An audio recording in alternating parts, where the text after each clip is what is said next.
Hey everybody, welcome back to another episode of Ryan, Coop, and the Doc Show.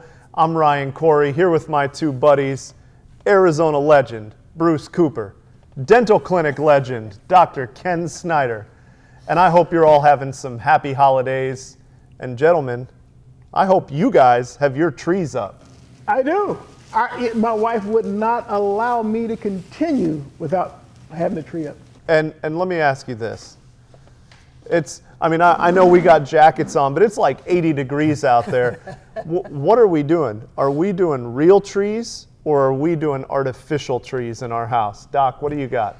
Well, I'm ashamed to admit, as one time when I was in 3rd and 4th and 5th grade, I worked in a tree lot in Pittsburgh, Pennsylvania after school. The smell of the real tree, something about it, the feel, it's just so special. It so embodies the Christmas spirit. That being said, we have an artificial tree. Ooh. And for this reason. As you mentioned how warm it is out here, if you have a real tree, you can only bring it into the house for we used to put our tree up Christmas Eve and hoped it would last till New Year's.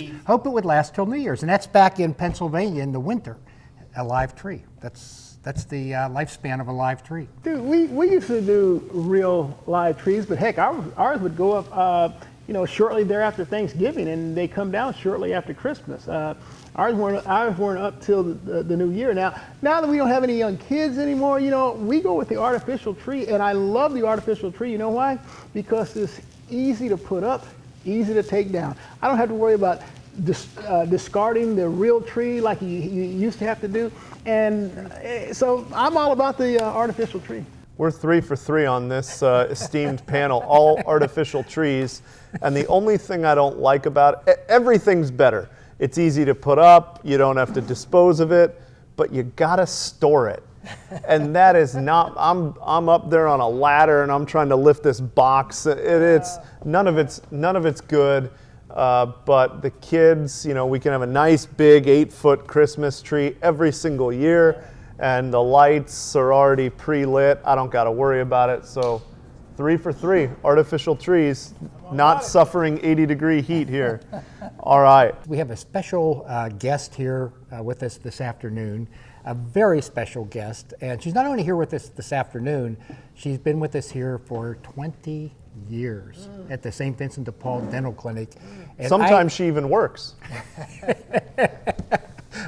Once in a while, but she's not artificial. She's the real deal. She is the real deal. And she has a very special story we want to show you. ¿Qué vas a tener tu siguiente paciente para hacerte ceramaya? Betty Contreras has worked for St. Vincent de Paul's Dental Clinic for 19 years. But her journey getting here was anything but easy. Born and raised in Chihuahua, Mexico, Betty and 10 of her siblings experienced many dark days. My childhood was pretty tough. My mom was an alcoholic. That's all I saw when I was growing up. And I never met my father. I do not know how he looks. I don't know his name. I just knew my mom was there for time to time because she will be gone for months and then come back. And when she was back, she was always, drunk. And that was one of the biggest decisions that I made just by seeing my mom and going through all that, just to look for a better life. At 11 years of age, carrying only a 5th grade education and unable to speak English, Betty made the decision to immigrate to the United States, Arizona in particular, where she planned to live with her older brother and his wife. I came here thinking that I was gonna go to school, learn English. I'm gonna fix my papers. I'm gonna bring all my siblings, 10 siblings, to the United States and help them and to have a better life. Before starting school, because I was already enrolled in school, his wife started kind of like abusing me.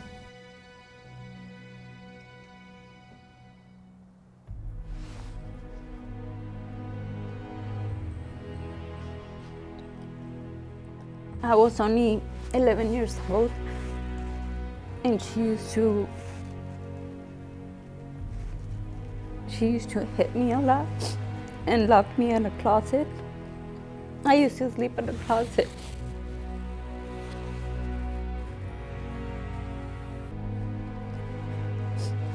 I didn't tell my brother because I didn't want him to have problems because of me. With nowhere to go and not knowing anyone else, Betty began knocking on doors in the neighborhood. I started just asking people, can I stay here? And that's when everything began, just living from house to house. You know, I just needed to clean. I was still too young to work, but I was just cleaning, making food, you know, doing the chores in the house so I can just, you know, be welcome into the house. And then I would move from a different house, you know, meeting people and just move until I started working. Over the next several years, Betty worked odd jobs, including as a clerk at a drive-thru at Yoshi's fast food restaurant in Central Phoenix. I knew how to take orders because they trained me at that place, but I didn't know how to speak English. And then, But on one particular evening, Dr. Snyder, the director of St. Vincent de Paul's dental clinic, was giving one of his assistants a ride home before stopping at Yoshi's for a bite to eat. she and the other girl knew of each other. They didn't really know each other, but I guess the other girl had gone through a lot with their kids, and they both spoke Spanish. Snyder was impressed with Betty's demeanor, which got him to thinking. I was looking for someone at the front desk who could greet the patients and the parents, and who's someone who had an upbeat personality, make them feel at home here.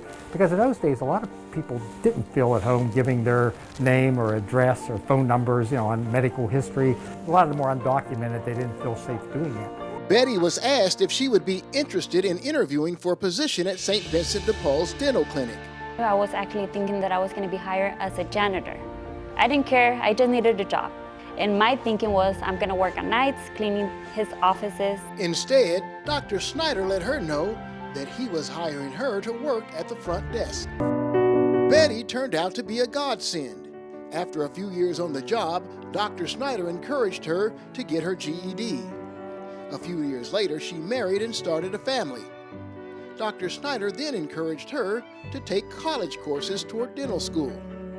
He also pushed for her to get her citizenship papers. They went to El Paso, and they had their meeting, with the people, I guess immigration, and laid it all out. And I was kind of shocked. They told her, "You're going to have to go back." They said that I needed to stay there 24 months because it was like a punishment for me crossing illegally. So I had to stay there for 2 years. Betty took her youngest son with her and went to live with her husband's family in Juarez, Mexico, a family she had never met before. I was heartbroken. After 2 long years, Betty had her interview with immigration and was approved back into the United States. We were all so pumped and everything, and of course we hired her back immediately. For the last 5 years, Betty has taken night classes at Phoenix College and is 2 courses shy of completing all of her prerequisites to enroll in dental school.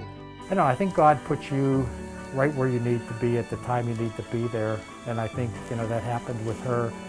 And I think St. Vincent de Paul was just the perfect environment for her to grow and become the young lady she is now, and the doctor she's going to be in a few more years. Yeah. I have a plan. It's once I graduate from school, I want to come back here. I want to do what Dr. Snyder does. And Betty is determined to pay it forward, giving back and impacting lives at the very place her life was so positively and dramatically impacted. Can you open, really? At St. Vincent de Paul's Dental Clinic.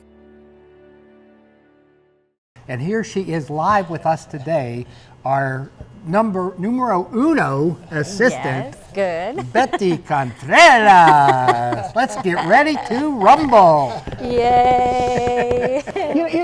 And Betsy, I'm really curious about this. Everything that you've endured, your journey to get to where you are, why is it not enough? Why do you want to continue going with your schooling, your education to try and reach the pinnacle? I mean, why? I don't know, I just like learning a lot, and I'm still getting to the place I want to be, where ultimate goal is to be a doctor, and I just want to prove to myself that I'm capable of doing that. So yeah, and I want to show everyone else, people who think that they can't or they don't feel smart enough to be doing something like that. Well, can you talk about the sacrifices and commitment that you have to make? Because you have a family, you have a husband and couple children and stuff like that. Talk about that aspect of it and why you're just so driven to reach that goal. Yeah, it is. It is hard. It is. I'm not gonna lie. I think the number one thing is just spending time with my kids. You know, going to places with them. Sometimes they get sad or a little disappointed that, you know, we want to go to the movies or we want to go to events, and I'll be like, well, you know, you guys can go because I have to do homework, I have finals, I have this. And it's pretty sad, you know, there's times where I do feel really bad and I cried before, but I'm just thinking like, this is for a good cause and they're gonna understand, so hopefully they do. You know, Coop, to follow up on your question, the why, show me your hands. This girl has golden hands. Oh. You know, to be a sportscaster, maybe you have to hold the microphone. It's not because of this, okay? To be a dentist, man, you got to get all these little instruments into people's mouths and make them work and everything. This girl has, just like some athletes, you can tell they're born to do what they do. She was born to be a dentist. Thank you, Dr. Schneider. No, that's true. Yeah, thank you. Yeah, and so I guess one day soon we'll see you with that lead jacket on, if you will, and also from this standpoint too, your zest to help people, to want to give back, because you know you don't want to be at any other clinic aside from St. Vincent de Paul. I want to come here. Yes. Well, when I was little, I didn't know what a dentist was. Myself, I never went to the dentist. I think the first time I had a toothbrush was when I was 13. And then when I started working here, that he gave me a chance to work here as an assistant, I was pretty impressed, and I was like, wow, what a dentist can do. And not just that, but St. Vincent, what it does. You know, I like helping people, changing lives, smiles, you know, like it's pretty special, yeah. And I know in 4 years, when she comes back, I'm going to give you the keys. The not the car key, not the car key. Well, the other ones are yours. The keys to the dental clinic. Oh, well, thank you, Dr. Schneider. Well, Betty, thank you so much for your No, drive, thank your you, commitment, guys. and your dedication. So proud of you. So Thank you, proud. Dr. Schneider. Yeah. Thank you, guys. Wow, that was so exciting to watch her progress, and it's just getting started. What the future holds, I am so pumped. You know, kind of reliving my life in a sense through hers. Usually at this point in time, we talk about adopting a patient. And, you know, first of all, I want to start out by thanking the audience. You know, we've had so many already adopted, and it's neat. You know, they're going to have their smiles for the holidays. That's right. And we still have a few more. You can check out our website and see who's left to be helped out. But we thought in this segment, you know, what symbolizes the holiday, especially a wintry morning, you know, a good piping cup of coffee or hot chocolate or tea or any type of beverage. And so we've initiated what we call the Coffee Crusade, and you can see it on the cup here. And what we're asking is that our viewers would give up 1 cup of coffee a week or 1 cup of coffee a month, either way, and instead send the $5 that you would normally spend on a cup of coffee at a Starbucks or Dutch Brothers or whatever, Circle K, and that you would go ahead and send that money in on a monthly basis, or you can do it all at once, of course, and send it in for the whole year. But that money would go to giving someone a smile so that they also can enjoy that warm cup of coffee. And it's really neat. And for those who join the Coffee Crusade, you're going to get one of these mugs, the Coffee Crusade mug, that you can enjoy the rest of your beverages. And this time of year... That way you can identify each other out in the streets. Yeah. You carry your mugs. Well, the T-shirts and the hats and the capes, I mean, all that stuff will come into play. But yeah, it's a great way to actually give a gift throughout the whole year and know that every month you are helping someone get their smile restored. So yeah, that's please, if you have the chance, join our Coffee Crusade. I'm in. I'll do it. But Doc, we're leaving out one important thing. How do people sign up? Okay, they can sign up. If you look on the screen right now, it's giving you how you can sign up. And like I say, if you want, you can just write 1 check for the whole, or charge it to your charge card, PayPal, whatever you want to do, 1 for the whole year. Or if you prefer, you can send it in every month. And we will send you a cup, and you will have an opportunity at some point to come down and not only see the clinic, but have a cup of coffee and a Danish on us. And you'll hear from one of our patients who's been helped. You'll hear from one of our residents who helps do the dental work here at the clinic. And you'll also hear from one of our volunteers, volunteer dentists or hygienists or assistants who tell you why they believe it's worthwhile spending part of their life with us here on this mission. You know, while sipping on my nice hot chocolate here, it brings to mind a very dear sports question that I have in mind. Uh-oh. And it comes in the spirit of giving. The biggest gift you've seen a team or an athlete give to an opponent. You mean? You know, like maybe a big snafu that was a gift that led to a victory, that kind of deal. Biggest sports gift from one opponent to the other.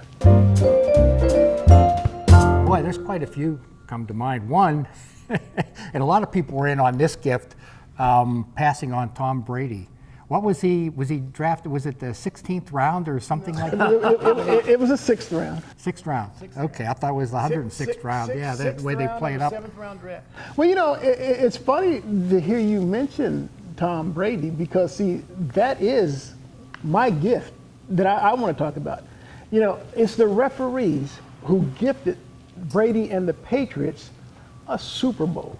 Oh boy. You know, and we all know the tuck. Is this a Raiders game? Yeah, this is a Raiders. The tuck. Yeah. Look, I'm going to tell you something right now. No one had ever heard of a tuck rule before, and you had all the replay evidence in the world. It was a fumble. Charles Woodson forces a fumble. Raiders recover. They should win the game, but the referees gifted a call to the Patriots that led to their victory that ultimately led to a Super Bowl. That's my ultimate. Well, as a Sun Devil fan, I'm going to say that the U of A showing up on the field the last 5 years in the Territorial Cup game is a gift because they have not done a thing. Go Devils. You like the 70-7 the best? No, I like the game. What they were up 17? Oh, 18? and they rallied and won in Tucson. Yeah, Sure. in Tucson. That was my favorite. 70-7. It was over so fast. I couldn't even give my friends proper ribbing about that. But boy, that's a gift that keeps on giving. Keep coming, Jed. And Coop, you mentioned New England, and it just brought one to my mind when the Boston Red Sox gave Babe Ruth to the New York Yankees. How big a gift was that? Who's Babe Ruth? Doc talks about that like he was there for the news coverage. You weren't doing that story, were you? No. I don't want to get too far into this because we could talk sports forever without giving Coop a chance to redeem himself. Oh no, here we go again. It's Ryan's riddle. Oh boy, I might have known.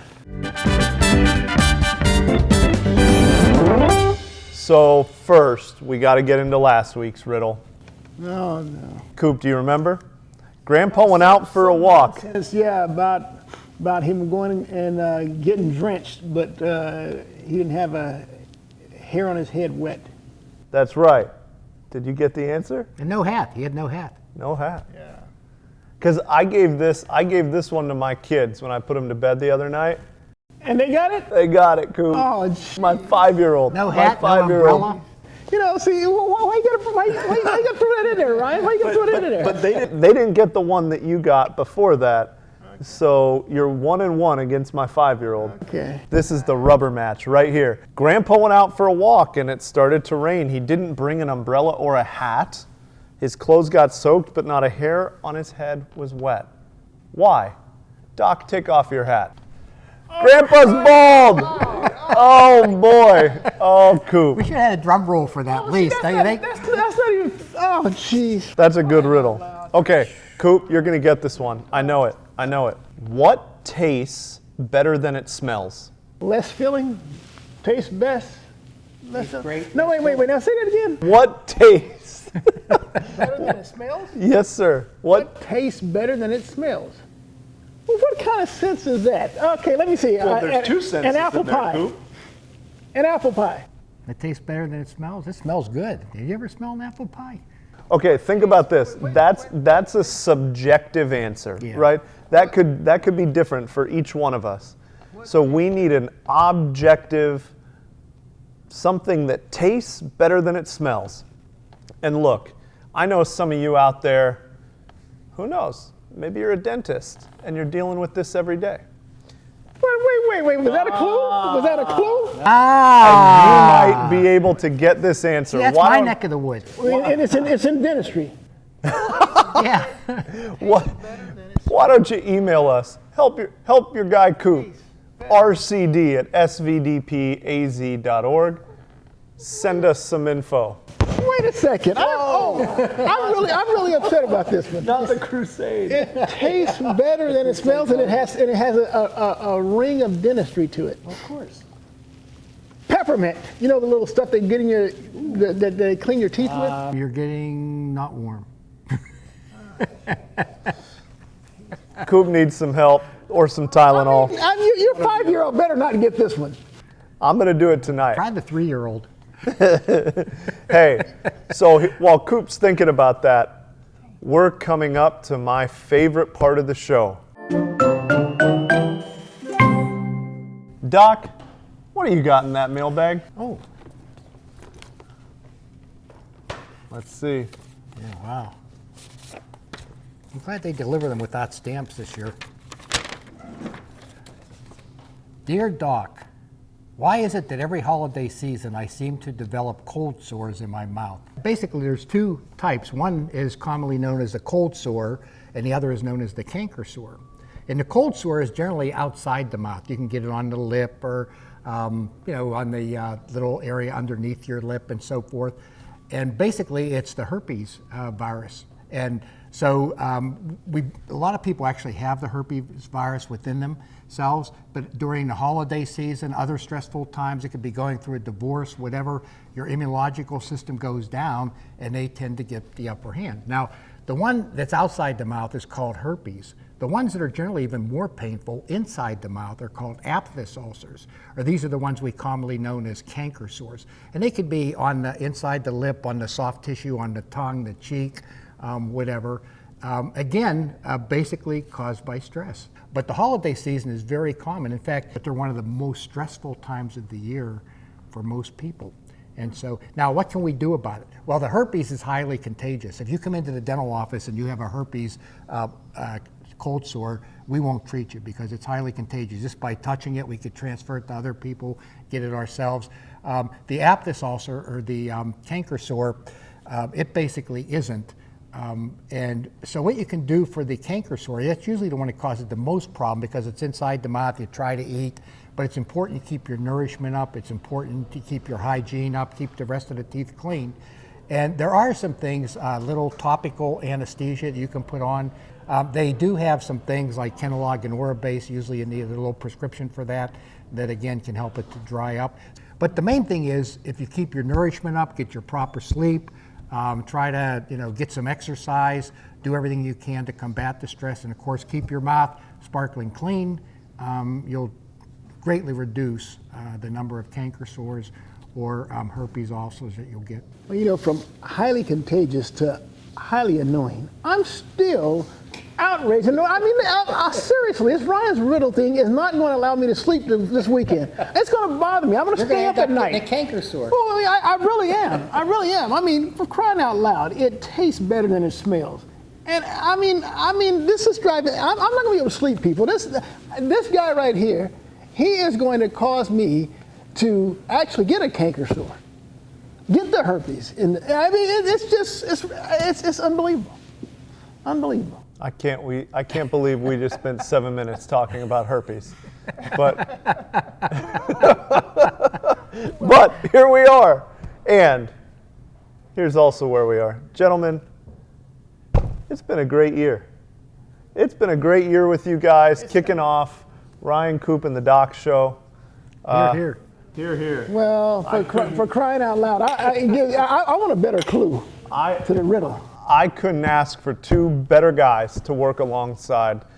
guys who help tell stories, who show up every day for the community, who help families, and boy, grateful for you guys, and we're grateful for all of you for tuning in and joining us on this journey as well. We are going to be back in the new year. We're going to figure out all sorts of stuff, and we're going to make Brian Coop and the Doc Show better than ever. But until then, Doc, be true to your teeth. And they won't be false to you.